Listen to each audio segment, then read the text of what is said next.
சற்று முன்பு கிடைக்கப்பெற்ற ஒரு அதிமுக்கியமான மற்றும் பரபரப்பான தகவல் ஒன்று மக்களே. அதாவது என்ன தகவல் அப்படின்னு சொல்லிட்டு பார்த்தீங்கன்னா, நம்முடைய பன்னீர்செல்வம் அணிக்கு பார்த்தீங்கன்னா, எடப்பாடி அணியிலிருந்து 4 முக்கிய நபர்கள் வந்திருப்பதாகவும், சேர்ந்திருப்பதாகவும் ஒரு தகவல் ஒன்று கிடைக்கப்பெற்றிருக்கிறது. குறிப்பாக எடப்பாடி அணியில் இருக்கக்கூடிய முக்கிய மூத்த அமைச்சர்களில் ஒரு சிலர் ஓபிஎஸ் அணிக்கு தாவி இருப்பதாக ஒரு மறைமுகமான தகவல் ஒன்று கிடைக்கப்பட்டிருக்கிறது. அந்த தகவலை பற்றி தான் இந்த காணொலியில் பார்க்க போகிறோம்.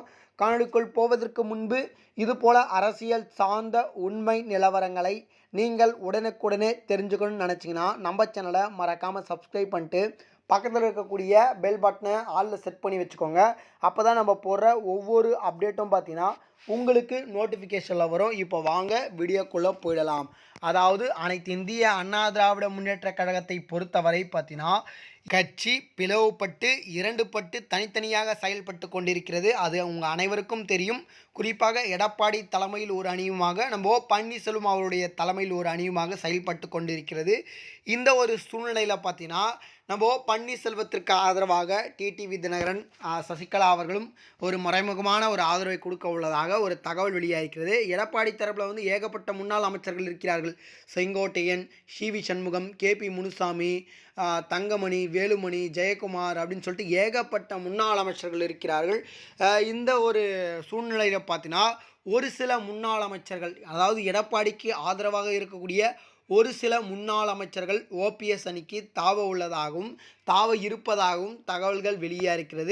இதற்கு காரணம் என்ன அப்படின்னு சொல்லிட்டு பார்க்க முடியுது. பார்த்தீங்கன்னா, ஏற்கனவே டிடிவி தினகரன் நம்ம பன்னீர்செல்வத்துடன் இணைந்த சூழ்நிலையில் பார்த்தீங்கன்னா, சசிகலா அவர்களுடையும் இணைவு ஏற்பட்டால் கண்டிப்பாக அதிமுகவை கூடிய விரைவில் எடப்பாடி பழனிசாமியிடமிருந்து பன்னீர்செல்வம் கைப்பற்றி விடுவார். அதனால் பார்த்தீங்கன்னா, நம்ம பன்னீர்செல்வம் அணிக்கு சென்று விடலாம் அப்படின்னு சொல்லிட்டு எடப்பாடி அணியில் இருக்கக்கூடிய ஒரு சில முன்னாள் அமைச்சர்கள் நினைத்து கொண்டிருப்பதாக தகவல் வெளியாகிறது. பொறுத்திருந்து பார்ப்போம், இது எந்த அளவுக்கு உண்மைத்தன்மையான தகவல் அப்படின்னு சொல்லிட்டு நம்ம பொறுத்திருந்து ஆராய்ந்து தான் பார்க்க வேண்டும்.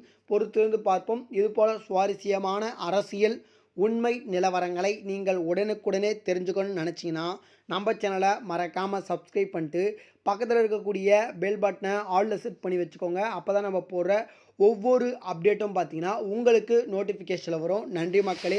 அடுத்த வீடியோவில் சந்திக்கிறேன். அதுவரை உங்களிடம் விடைபெற்றுக் கொள்கிறேன். நன்றி, வணக்கம் மக்களே.